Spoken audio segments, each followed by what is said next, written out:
Nirvana Farm. Halo teman-teman, kembali lagi di channel Nirvana Farm. Subscribe now. Nah, kali ini kita bahas topik yang sering banget jadi perdebatan di kalangan peternak. Mending breeding apa fattening?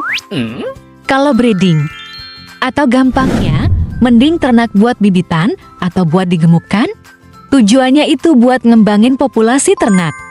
Kita pelihara indukan dan pejantan, biar mereka kawin, punya anak, dan nanti anakan itu bisa dijual atau dibesarkan lagi.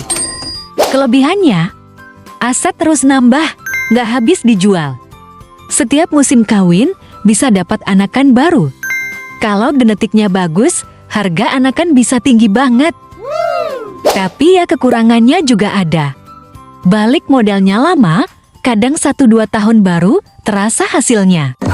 Butuh pencatatan birahi, pakan stabil, dan perawatan lebih serius. Pokoknya, cocok buat yang sabar dan punya visi jangka panjang. Kalau fattening, nah ini kebalikannya. Fokusnya bukan bikin anak, tapi bikin gemuk.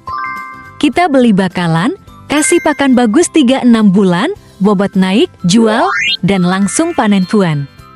Enaknya, cepat muter uang.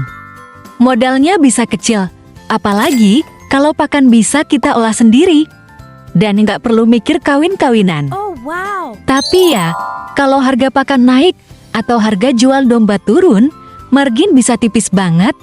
Dan tiap kali panen, ya harus beli bakalan lagi. Nggak ada aset hidup yang tumbuh seperti di breeding. Terus yang lebih bagus mana? Kalau dibilang mana yang lebih cuan? Jawabannya tergantung tujuannya, teman-teman. Kalau kamu mau cash flow cepat, pengen muter modal rutin, fattening cocok banget. Tapi, kalau kamu mau bangun aset ternak jangka panjang, breeding pilihan terbaik. Di Nirvana Farm sendiri, kita sering pakai sistem hybrid. Sekitar 60% breeding, 40% fattening. Jadi ada aliran uang tiap beberapa bulan, tapi aset ternak juga tetap berkembang. Breeding bikin kamu kaya aset, fattening bikin kamu lancar cash flow. Kalau dua-duanya kamu jalanin, itu baru namanya peternak cerdas. Di Nirvana Farm, kita lebih memilih mulai dari fattening dulu karena sistem ini punya cash flow cepat, risiko rendah, dan pas untuk belajar manajemen dasar peternakan. Dengan fattening, modal bisa berputar setiap 3-4 bulan karena hasilnya cepat panen dan dari situ kita bisa kumpulkan keuntungan untuk mulai investasi ke indukan dan beralih ke sistem breeding di tahap berikutnya. Selain itu, fattening juga fleksibel menyesuaikan momen pasar seperti Idul Adha atau Akikah, jadi usaha tetap jalan, stabil, dan terus berkembang sambil kita belajar memahami karakter domba dan efisiensi pakan. Nah, ini strategi jangka panjangnya. Dari hasil fattening beberapa kali, kita bisa sisihkan untungnya buat beli indukan betina unggul.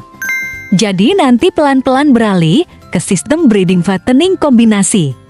Itu baru namanya peternak progresif jalan, tapi tetap tumbuh. Tips dari Nirvana Farm, pilih bakalan yang sehat dan bobotnya seragam agar pertumbuhannya rata. Gunakan pakan berkualitas seperti silas atau fermentasi supaya efisien, timbang bobot tiap 2 minggu untuk memantau hasil, jaga kebersihan kandang dan air minum agar domba tetap sehat. Serta jual di waktu yang tepat seperti menjelang kurban atau Ramadan untuk dapat margin lebih maksimal. Jadi, buat teman-teman yang baru mulai usaha peternakan, fattening bisa jadi langkah awal yang paling realistis dan menguntungkan. Dari sini kita bisa belajar banyak hal mulai dari pakan, manajemen kandang, sampai strategi jual beli. Dan, kalau pondasinya sudah kuat, nanti pelan-pelan kita bisa naik level ke breeding, biar usaha bukan cuma muter modal, tapi juga tumbuh aset dan regenerasi ternak. Karena di Nirvana Farm, kita percaya mulai sederhana, tapi berpikir besar. Terima kasih, sampai jumpa.